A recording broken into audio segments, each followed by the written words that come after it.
Bienvenidos a Endo Podcast, el podcast de la Asociación Colombiana de Endocrinología, Diabetes y Metabolismo. En este episodio hablaremos sobre el rol actual de los ISGLT2 en prevención de complicaciones de diabetes mellitus tipo 2, con el doctor Juan Bernardo Pinzón. Este podcast cuenta con el patrocinio del laboratorio AstraZeneca. Bienvenidos. Advertencia: este material es exclusivo para el cuerpo médico. Todos los casos clínicos aquí presentados son únicos y es importante hacer su propia investigación. Hola, bienvenidos todos a este nuevo episodio de Endopodcast. Mi nombre es Juan Bernardo Pinzón Barco, soy internista y endocrinólogo y trabajo en la ciudad de Bucaramanga. El día de hoy vamos a hablar sobre el papel actual de los inhibidores SGLT2 en la prevención de las complicaciones de diabetes y vamos a basarnos en una serie de preguntas que nos han hecho muchos colegas, muchos médicos sobre este papel que tiene este grupo farmacéutico en el tratamiento de la diabetes. Sin más preámbulos, una de las preguntas que con más frecuencia escuchamos es que según las guías actuales de práctica clínica, ¿qué papel tienen los inhibidores SGLT2 en los pacientes con diabetes? Y curioso, la respuesta es un poco depende. Pues bien, en la guía, y todos lo conocemos, de la Asociación Americana de Diabetes y la Asociación Europea para el Estudio de la Diabetes, hay 3 o 4 escenarios en donde la presencia de los inhibidores SGLT2 es protagónica o coprotagónica. Esto es en pacientes con enfermedad cardiovascular establecida, en pacientes con enfermedad renal diabética, en pacientes con falla cardíaca y en obesidad. Y también hay un escenario en el cual si hay un riesgo aumentado para presentar hipoglucemia o hay un daño potencial que pudiera generar la hipoglucemia, los inhibidores SGLT2 son uno de los actores principales a ser tenido en cuenta también. La guía de la Asociación Europea de Diabetes, de nuevo, pero ahora en conjunto con la Asociación Europea de Cardiología, ha dado a estos medicamentos una posición absolutamente estelar, aún por encima de la metformina, en casos de enfermedad cardiovascular establecida y en el de falla cardíaca establecida. Y uno podría suponer que con estos mismos argumentos, probablemente las sociedades de nefrología la propondrán próximamente, aún por encima de la metformina en casos de enfermedad renal diabéticos. De una manera mucho más amplia, las guías, por ejemplo, del Colegio Americano de Endocrinólogos Clínicos y de la Asociación Americana de Endocrinólogos Clínicos desde hace más de 2 años, vienen colocando a este grupo de fármacos en el segundo puesto junto con los GLP-1 agonistas, luego de la metformina o aún en monoterapia y sin mediar ninguna razón adicional, simplemente por esos efectos pleiotrópicos que incluyen, por supuesto, su capacidad antidiabética. Entonces, de ahí la respuesta es el depende, porque diferentes guías los colocan en diferentes escenarios. Pero para tener tan poco tiempo en el mercado, para tener tan poco tiempo de introducción dentro del armamentario terapéutico que tenemos para los pacientes diabéticos, indudablemente su posicionamiento ha sido muy evidente. Es claro con todo lo anterior el reconocimiento por las guías de muchas especialidades en que se considera actualmente un indicador de buena praxis, un indicador de buena práctica de manejo e indicador además de calidad de la atención, que claramente, por tanto, todos los pacientes con enfermedad cardiovascular establecida, enfermedad renal diabética o en insuficiencia cardíaca congestiva en pacientes diabéticos deben tener en su tratamiento o bien un inhibidor SGLT2 o bien un GLP-1 agonista. Por otro lado, como les decía, las asociaciones de endocrinología reconocemos esos efectos pleiotrópicos de la clase farmacéutica y por tanto lo consideramos siempre como segundo escalón de la terapia de los diabéticos, aún en ausencia de las comorbilidades anteriormente mencionadas.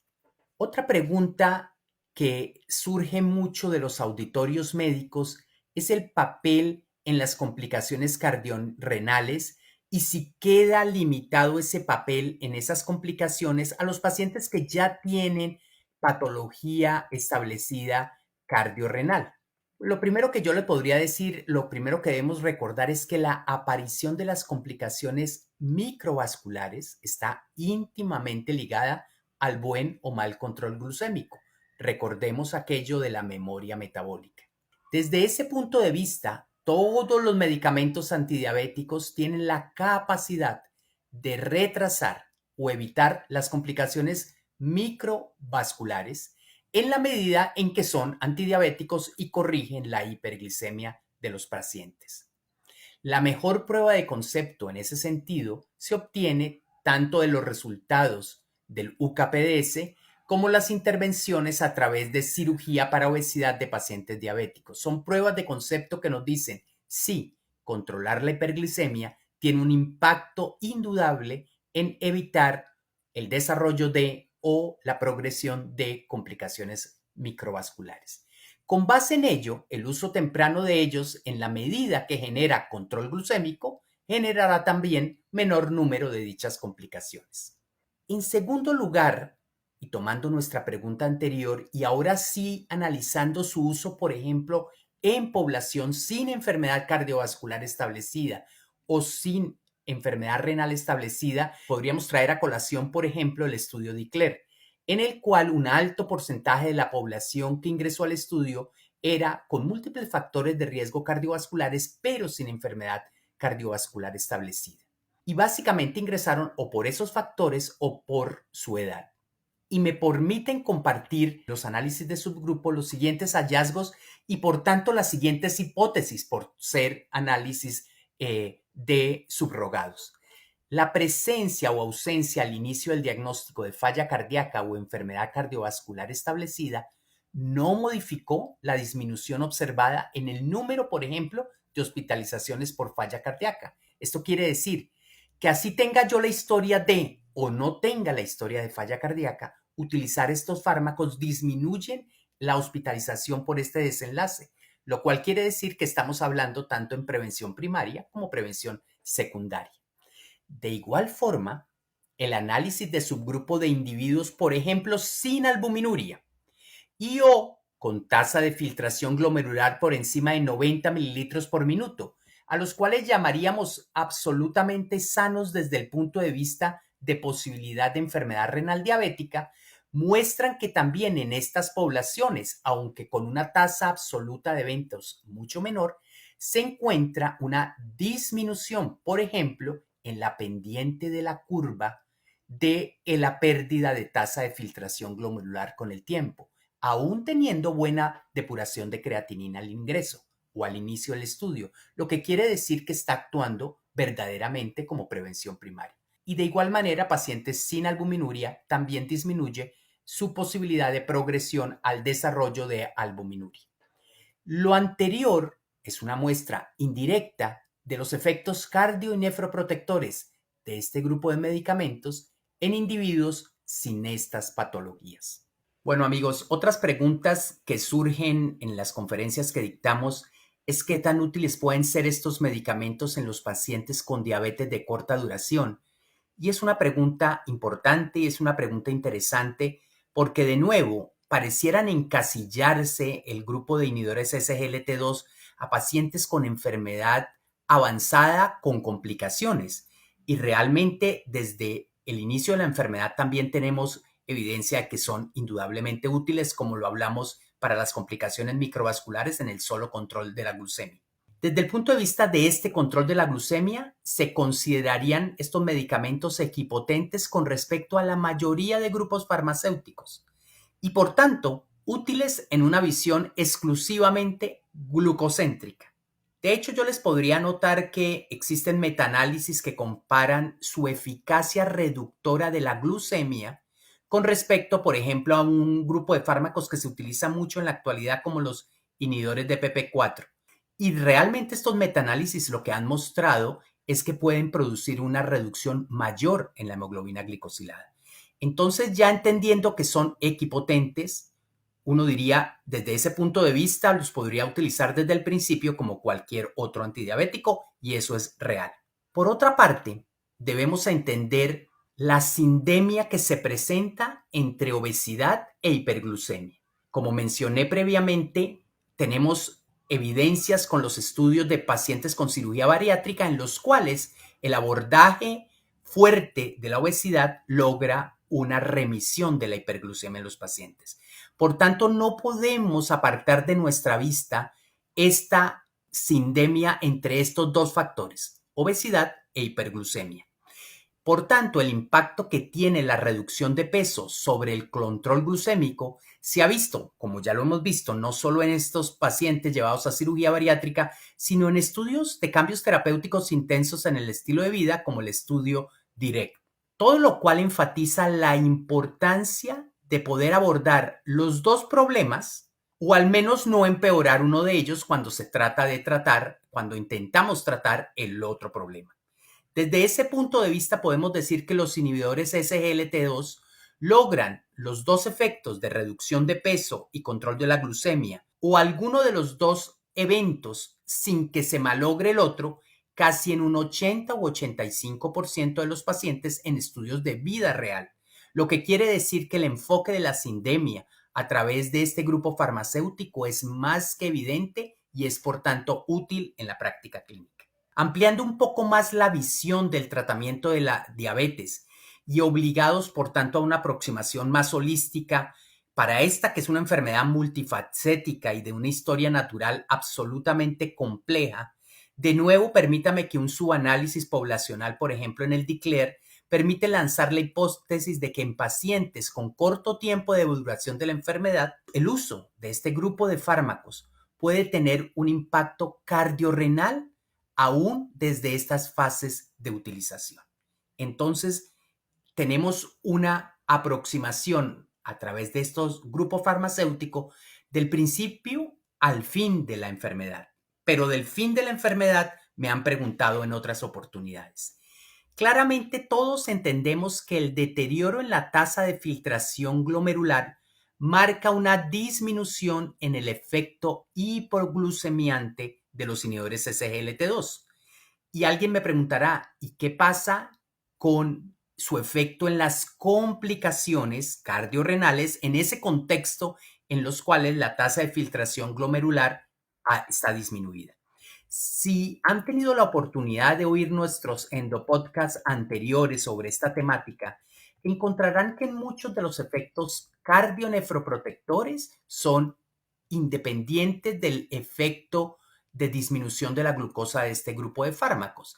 Desde ese punto de vista, ya solamente de entrada uno pensaría que el hecho de que la tasa de filtración glomerular disminuya y no haya esa capacidad antidiabética de estos fármacos tan intensa como cuando es normal la tasa de filtración, pues desde ese punto de vista no se debería afectar su potencial de prevención en estos desenlaces cardiorrenales. De hecho, se ha visto que la pérdida parcial de ese efecto glucorético no significa para nada una pérdida del efecto protector cardiorrenal.